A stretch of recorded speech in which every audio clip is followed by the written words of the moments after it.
Have you ever walked into a crowded room, felt the buzz of 100 conversations dancing through the air, and wished for nothing more than to turn on your heel and walk away? It's not just discomfort, it's an ache, a knowing sense that you're out of place even when surrounded by familiar faces. People are supposed to be social creatures, aren't they? We're taught that connection is essential, that human interaction is the lifeblood of happiness. So why is it that being around others sometimes feels like draining your soul through a sieve? Maybe it's the constant demand to perform, to smile, laugh, and keep the dialogue flowing, even when your internal reservoir of energy is bone dry. Or perhaps it's the inevitable shallowness of conversations that skim the surface while your mind is plumbing the depths. There's a pressure to conform, to fit neatly into a world that seems too chaotic, too loud, too much. And then there's the judgment. Oh, the judgment. The curious stares when you slip away early from a gathering. The subtle questions about whether you're okay, as though preferring your own company is a red flag. They ask, why don't you like being around people, as though there's a singular, simple answer. But you know better. This isn't about disliking people, it's about the mismatch between your needs and the reality of modern social life.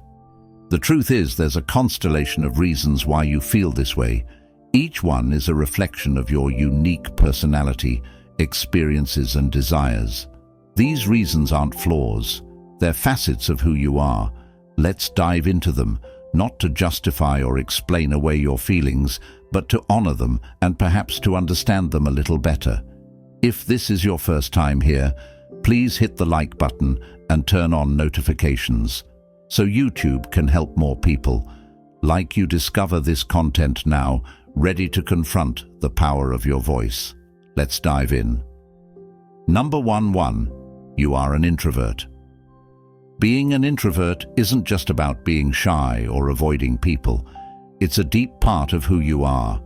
For introverts, time alone is essential. It's not loneliness, it's a need to recharge. Introverts get their energy from solitude and feel drained by constant social interaction. After spending time around people, especially in large groups or at loud events, they often feel exhausted. Socializing can feel like an emotional and mental workout, and introverts can only handle so much of it before they need a break. Introverts prefer deep conversations rather than small talk. They are more interested in talking about meaningful topics, like ideas, emotions, or experiences, than chatting about the weather or the latest gossip. Small talk feels shallow to them, like it doesn't add much value. They want to connect with people in a way that feels genuine and substantial, not just surface level. But finding those deep conversations can be rare, and when interactions are too shallow, they can feel empty. For an introvert, social events like parties or gatherings often feel overwhelming. While extroverts thrive in these situations, introverts might feel out of place. There's so much noise, so many people, and not enough quiet or space to think clearly. It's not that they don't enjoy being with others, but they need time alone to process and recharge afterward. They can feel like they're just going through the motions, trying to keep up with everyone else, but not truly connecting. Even when surrounded by people they know, introverts may still feel a sense of discomfort, as though they are out of sync with the crowd. Introverts are often misunderstood. Society tends to value extroversion, people who are outgoing, talkative, and always up for socializing. Because of this, introverts can feel pressured to be more social than they're comfortable with. They might feel guilty for needing time alone or for avoiding social gatherings. People might think there's something wrong with them or assume that they don't want to be around others. But for introverts, it's not about rejecting others. It's about needing space to recharge. Spending time alone isn't about isolation. It's about reconnecting with their own thoughts, ideas, and feelings. Introverts often have a rich inner world, full of creativity and reflection. When they're alone, they can think clearly and recharge. Solitude allows them to process their thoughts and emotions without distractions. This personal time helps them feel grounded and restored. Social situations aren't always draining for introverts, but they need to be selective. They're more likely to enjoy smaller gatherings or one-on-one conversations where they can talk more deeply and meaningfully. They also need to balance their social time with plenty of alone time to avoid feeling overwhelmed. This balance is essential for introverts to maintain their energy and sense of well-being. In short, being an introvert means that you value solitude because it helps you recharge and reconnect with yourself. It doesn't mean you don't like people, but you need time alone to feel your best. Introverts enjoy meaningful connections, but they prefer them to be deep and thoughtful. It's important to recognize that introverts aren't avoiding people, they're just honoring their need for personal space. 2. Trust issues. Trust is something many people take for granted, but for those with trust issues, it's fragile and difficult to rebuild. When someone has been hurt by others in the past, whether through betrayal by a friend, a partner's dishonesty, or family members who let them down, it becomes hard to open up again. Trust issues don't come from being paranoid, they come from experience. If you've been hurt before, it's natural to be cautious about trusting others again. Imagine sharing something personal, something that's important to you, only to have it used against you later. That kind of betrayal can leave scars. It shakes your belief in people and makes you question your own judgment. Trust issues often cause someone to pull away from others, not because they don't want relationships, but because they fear being hurt again. Every interaction feels like a gamble, and the stakes feel too high. When you've been hurt in the past, you start questioning everyone. You might become hyper-aware of others' words, actions, and motives. A tone that seems off, or a comment that doesn't quite sit right, can set off alarm bells. These red flags feel like warning signs, reminders that not everyone can be trusted. While others may not notice these things, someone with trust issues is constantly looking for signs of danger. It's not that they want to see betrayal around every corner, but they've learned to protect themselves from it. Trust issues aren't just about fearing betrayal from others, but also from within. If you've been hurt in the past, you may begin to question your ability to judge people's true intentions. You might wonder, did I misread that person? Was I too trusting too soon? This self-doubt can make you even more guarded. You become afraid of making the same mistake twice. Yet, even with all these fears, there is still a desire for connection. People with trust issues long for meaningful, deep relationships, but they're cautious because of the risk involved. It's not that they don't want to trust. It's that they've learned the hard way how important it is to be careful with who they allow into their lives. They want to find people who have earned their trust and who prove, over time, that they are reliable and worthy of that trust. Rebuilding trust is not something that happens quickly or easily. It's a slow and deliberate process. It involves taking small steps, like sharing a little bit more over time, and seeing how someone responds. It's about being willing to be vulnerable, but only with people who have shown they deserve it. This careful approach helps protect your heart from getting hurt again, while allowing the possibility of deep, meaningful relationships to develop. It's okay to take your time with trust. It's okay to keep your distance until you feel safe. You have every right to demand that trust be earned, and you don't have to give it away easily. When you do find those rare people who show you they are worth the risk, you'll find that trust, once rebuilt, can be a powerful force. But until then, it's perfectly fine to protect yourself because your emotional safety matters. 3. Spending time with the wrong people.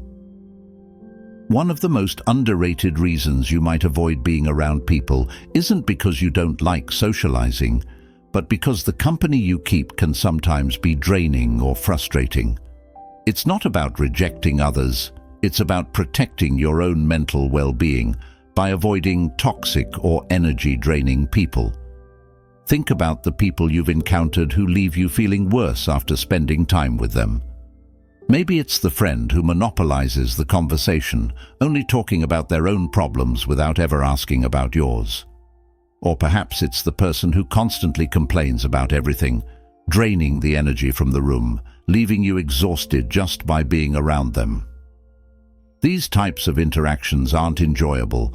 They feel more like emotional labor than connection. Spending time with people who are self-absorbed, negative, or constantly bringing drama into your life can have a serious impact on how you feel. Instead of feeling uplifted and energized, you're left feeling emotionally drained and deflated. Even worse, these interactions can make you start questioning whether it's worth it to keep engaging with people at all. If every social interaction ends up being exhausting or uncomfortable, you start to wonder if you'd rather be alone than deal with the emotional toll that comes with it.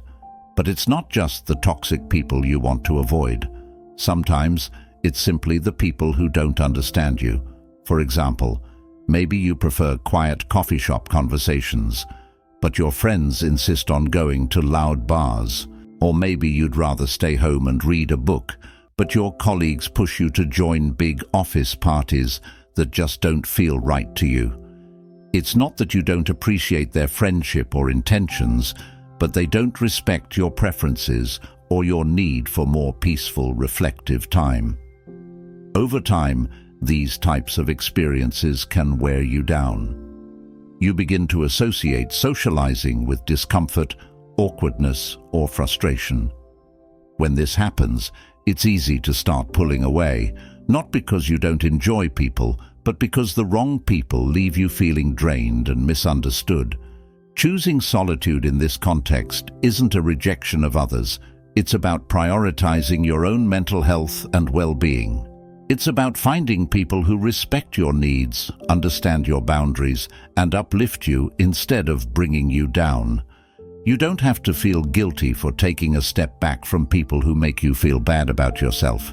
It's perfectly okay to embrace solitude if it means protecting your emotional energy. At the end of the day, it's not about avoiding people altogether. It's about being more selective about who you spend your time with. Surrounding yourself with the right people, those who make you feel seen, heard, and understood, can make a world of difference. When you find your tribe, socializing becomes energizing rather than draining, and you'll find that there's no need to retreat into solitude so often. 4. Low self-esteem. Sometimes the reason you might avoid being around people isn't about them. It's about how you feel about yourself. The voice in your head that tells you that you're not good enough, not interesting enough, or that you don't deserve to be in certain social situations can make it incredibly difficult to connect with others. On the outside, you might seem fine, maybe even confident, but underneath, there's often a storm of self-doubt. You start questioning everything about your interactions. Did I say something awkward? Was that conversation boring? Do they think I'm uninteresting or weird? These thoughts can make socializing feel like a constant battle. Every time you step into a social situation, it's like you're walking into a spotlight, exposed and vulnerable. This inner self-doubt can create a vicious cycle. The more you pull back from socializing because you feel insecure, the more disconnected you become. The less you interact with others, the harder it becomes to do so. This only reinforces your feelings of inadequacy and makes social situations feel even more overwhelming. What makes this even more challenging is that these feelings of low self-esteem are often not visible to others. People might see you pulling away and think you're simply antisocial or distant, but they don't know the internal battle you're facing. You're not avoiding others because you don't want to connect, but because you feel like you don't measure up, and the thought of being judged or rejected becomes too overwhelming. The truth, though, is that these thoughts are often more about your perception of yourself than how others actually see you. Most people are far less judgmental than you think. Your inner critic tends to be much harsher than reality. What helps in breaking free from this pattern is recognizing that you are worthy of connection, that your worth is not determined by every little thing you say or do in a social situation. Overcoming low self-esteem in social situations takes time and patience. It's about challenging your inner critic and slowly rebuilding your confidence. A good first step is to practice self-compassion. Instead of focusing on your perceived flaws, try to appreciate what makes you unique. It also helps to remember that not every interaction needs to be perfect. Socializing is about connection, not about meeting impossible standards. The more you can accept yourself for who you are, flaws and all, the more you'll be able to engage with others authentically. And when you stop trying to be perfect, you'll find that you can have real, meaningful connections without the weight of self-doubt dragging you down. Your self-worth doesn't depend on how others perceive you, and learning to embrace that can set you free. 5. Social anxiety. Have you ever felt your chest tighten or your palms start to sweat at the thought of being in a room full of people? Social anxiety is more than just being shy. It's an overwhelming fear of being judged, misunderstood, or doing something wrong. It's a mental battlefield where every social interaction feels like an impending disaster, and even a simple conversation can become a source of intense anxiety.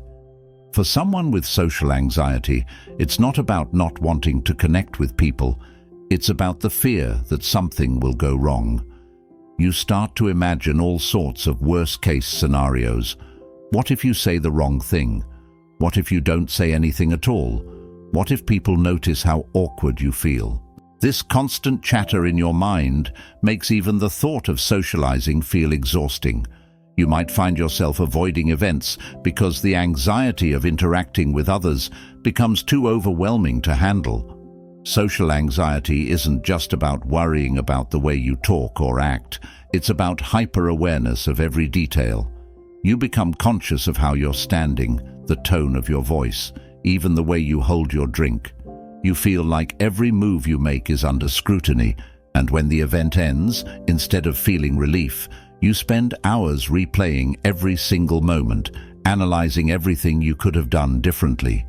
The fear of being judged becomes all-consuming. What makes this anxiety even harder to cope with is that it often stems from past experiences, moments of embarrassment, rejection, or ridicule that leave lasting scars. These memories form triggers, causing the anxiety to resurface in future situations. What might seem like a small misstep to others feels like a huge mistake to you. And the more you avoid socializing, the more you start to feel disconnected and isolated. The paradox here is that the less you interact with others, the harder it becomes to interact. Social skills can rust over time, and the longer you stay away from social situations, the more daunting they seem. It's a vicious cycle. The more you avoid, the more difficult it becomes to face the very thing you're avoiding. However, beneath the anxiety lies a truth. The world is not as harsh a judge as your mind believes. The people around you are likely far less concerned about your awkwardness than you think. They're focused on their own lives and worries. With time and patience, social anxiety can be eased. One way to do this is by taking small steps. Instead of avoiding all social situations, try to challenge yourself by attending smaller events or talking to one person at a time. It's also important to practice self-compassion. You're not alone in feeling anxious, and it's okay to be imperfect. Overcoming social anxiety isn't something that happens overnight, but with effort, you can gradually face your fears. Each small step will help build your confidence and remind you that you are resilient and capable of connecting with others. And remember, you don't have to push yourself too hard. It's okay to take things slow and prioritize your mental health. Your well-being is more important than meeting any social expectation. I would love to hear about your journey and triumphs. Please hit subscribe, turn on the notification bell, and leave a comment below to share your story, your successes, and even the challenges you've overcome.